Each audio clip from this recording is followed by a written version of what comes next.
Today's video, we're going to be showing you how to change out your wheel cylinder. It's going to be very simple, easy to do. So, yeah, let's get started. First thing you want to do is remove your wheel, make sure it's on jack stands, and remove your brake drum. Inside here is your wheel cylinder. You can see it.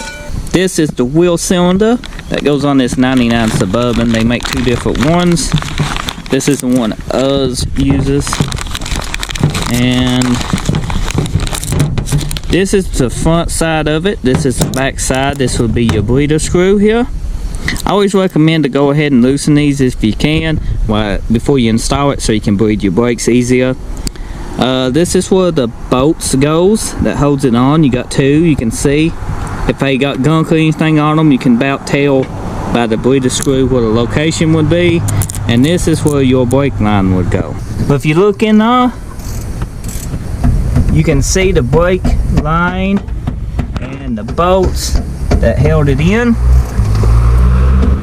When you undo your brake line, be sure to get line wrenches. Any other kind of wrench can strip it, and be very gentle and work it backwards and forwards, because if you're not watching, you can twist your whole line in, because sometimes those brake fittings like to stick. Now we're going to go ahead and use a line wrench. If you ain't never seen one before, it's shaped like that. And loosen this up. Once you get your bolts in the back broke and your line, you can come up front and take off your pads. I like doing it like that because you do lose a little bit more brake fluid, but you don't have to fight and worry, you know, in case you strip a bolt, you don't have all your brake pads, you know, laying everywhere. You can basically just give up and tackle it another day. So we got everything broken in the back side now. We don't have to replace the brake line or nothing. We're going to go ahead and take off the springs. All you have to do, take your one way. They make a special tool. You know, most people just use a screwdriver, some vice grips, and a strong on. And then there you go.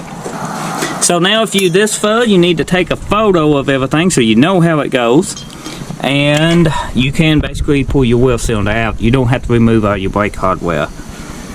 You know, just a tip.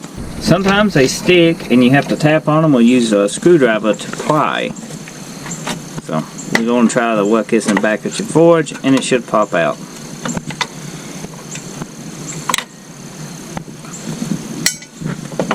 Well, that cylinder's bad. Leaking brake fluid.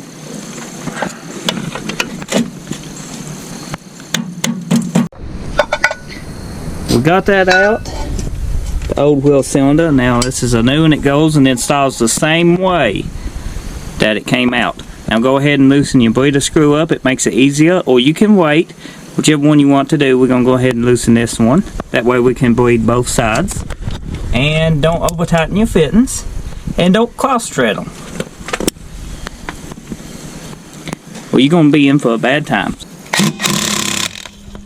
Once you get this put back together, be sure to bleed your brakes. So in the description below, I put a link to a video I did. It's very simple. If you're doing this by yourself, you can bleed your brakes this way. It's in the description. But you just assemble everything the same way it came off, and that's how you change your wheel cylinder. And I might have more videos on this. Just search my channel. And you know, I did put them into the C30, which is the LS swapped rollback. I think I got a video on it. I might not did a video on back wheel cylinders on this one, but it was identical.